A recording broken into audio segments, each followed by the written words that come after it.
citoyens. C'est ainsi que, conformément à ses missions et prérogatives, le CORAG a saisi le Conseil d'orientation de la Commission de régulation des dysfonctionnements sur des cas de dysfonctionnement impliquant des entités et des personnes physiques ou morales afin qu'ils puissent mener des enquêtes approfondies.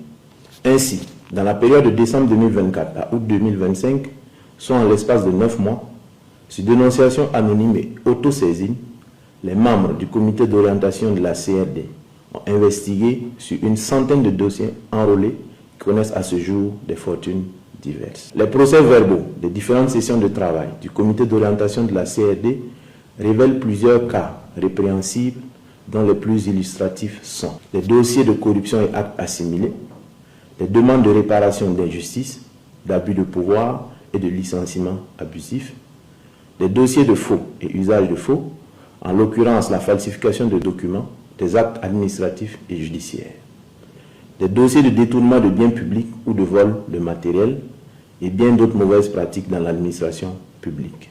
Au titre de la corruption et actes assimilés, le comité d'orientation de la CRD a enregistré une vingtaine de dossiers relatifs à des dénonciations de pratiques douteuses dans des juridictions, des tentatives de corruption passive impliquant des magistrats, des huissiers de justice, des fonctionnaires de douane, des agents de santé, des agents de domaine, etc. Au nombre de ces dossiers, on peut citer entre autres des faits graves de corruption au service d'hygiène de Ouagadougou, des menaces et de l'enrichissement illicite, des malversations et des mauvaises pratiques dans la commune de Zabré, mettant en lumière des détournements de fonds destinés à la réalisation de travaux publics et des raquettes auprès des populations. Des soupçons de corruption à l'égard d'un substitut du procureur pour refus de viser une citation dans une affaire de vol aggravé, faux et usage de faux en écriture publique, extorsion de fonds, association de malfaiteurs et blanchiment de capitaux qui l'opposent à des anciens ministres de l'économie. Des plaintes contre des policiers municipaux de Garango soupçonnés de tentatives d'escroquerie, d'intimidation, d'usurpation de titres, de faux et usage de faux en écriture publique et d'association de malfaiteurs. Des faits de corruption et infractions assimilées, de faux et usage de faux, de surfacturation des quittances du trésor public au service départemental de l'eau de Koubri. Des cas de corruption et de mauvaises pratiques restés sans suite en justice, en l'espèce, on peut citer une plainte pour un cas de détournement subtil et pernicieux de biens publics, notamment un terrain appartenant à une collectivité, déposé en justice depuis 2021 contre un avocat dont le traitement discriminatoire fait par la justice laisse soupçonner un grave dysfonctionnement. Des cas de corruption et infractions assimilées à l'encontre des services décentralisés du Trésor, des dirigeants de COPEC Galore, de l'administrateur provisoire du cabinet Excellence Afrique, du service du guichet unique du foncier et de la direction de la Sokoji. Des victimes et des témoins ont été entendus dans l'analyse de ces requêtes de citoyens. Au titre des soupçons d'authenticité des diplômes, faux et usage de faux, falsification, qui ont prévalu à des recrutements ou promotions dans la fonction publique, un corpus de 6000 diplômes d'agents publics a été analysé. Ces agents sont issus des structures comme la présidence du FASO, les ministères en charge de la santé, de la sécurité, de l'agriculture, de l'économie et des finances, de l'administration territoriale et de la mobilité, des enseignements primaires, secondaires et supérieurs, de l'environnement, de la transition digitale, de l'action humanitaire, de la justice et d'autres institutions publiques indépendantes. Le traitement achevé de ces dossiers a permis d'identifier des agents indélicats. Des agents dont les diplômes se sont révélés non authentiques ont été récemment révoqués et devront faire face à la justice. Cette vaste opération se poursuit et va s'intensifier. Toutefois, une atténuation des sanctions pourrait être appliquée à toute personne se trouvant dans l'une de ces situations et qui se dénoncerait aux services compétents dans les meilleurs délais. En ce qui concerne les demandes de réparation d'injustice, d'abus de pouvoir et de licenciement abusif, des plaintes collectives et individuelles pour des recrutements entachés d'irrégularités, des usagers désabusés par des agents publics, privés ou des organisations et établissements internationaux, des intentions manifestes de nuire à des agents de l'État, Des dénonciations calomnieuses ont été reçues par le comité d'orientation de la CLD. On a pu noter sous ce chapitre un cas de suspension abusive de carrière à la mairie de Ouagadougou, des mauvaises pratiques au commissariat de Komki-Ipala portant sur des cas de faux en écriture publique, de vol et de complicité de malversation sur les quittances des amendes forfaitaires de police, l'organisation d'évasion des gardés à vue. Des cas d'abus de pouvoir, de refus de rédiger des procès-verbaux, de favoritisme constatés à la section accident du commissariat de Ouaga 2000. Des mauvaises pratiques et des entraves aux règles déontologiques au sein du tribunal de grande instance de Ouaga 2. Des faits de tripatouillage et de refus de publier les résultats d'un test de recrutement à la Chambre de commerce et d'industrie du Burkina Faso. Des abus de droit et d'autorité envers les contribuables, des abus de pouvoir à l'égard des clients de la SOCOGIV.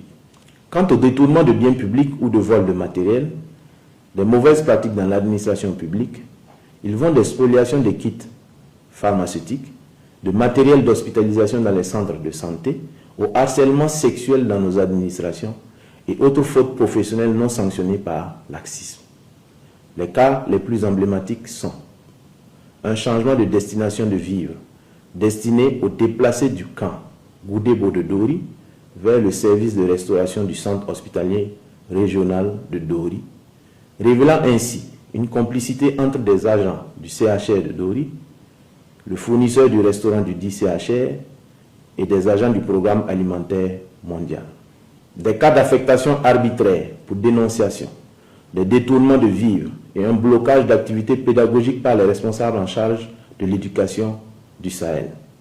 Du non-respect du cahier de charge de la zone d'aménagement de Ouaga 2000 et d'une obstruction volontaire des installations d'assainissement au secteur 15, quartier Ouaga 2000.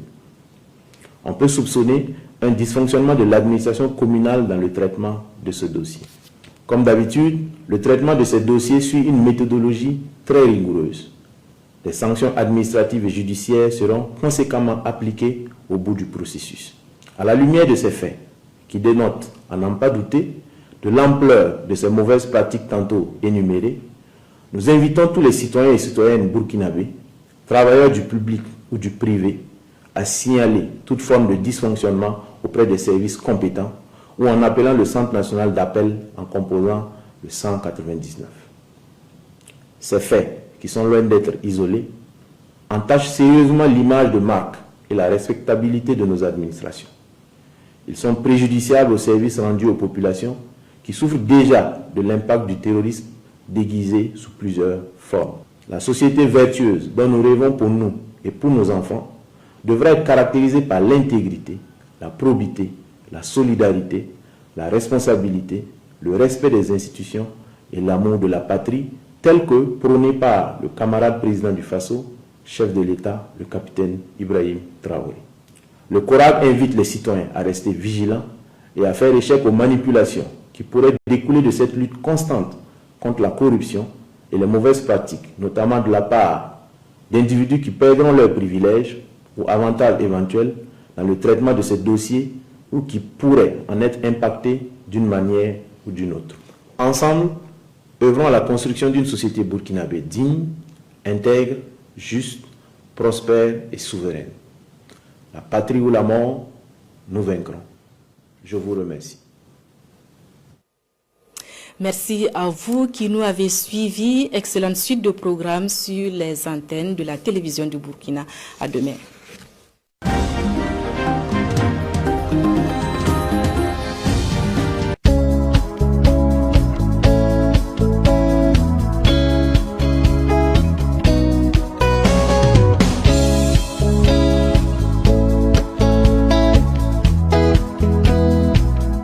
Ces 3 dernières années ont été caractérisées par une lutte farouche, effrénée contre le terrorisme.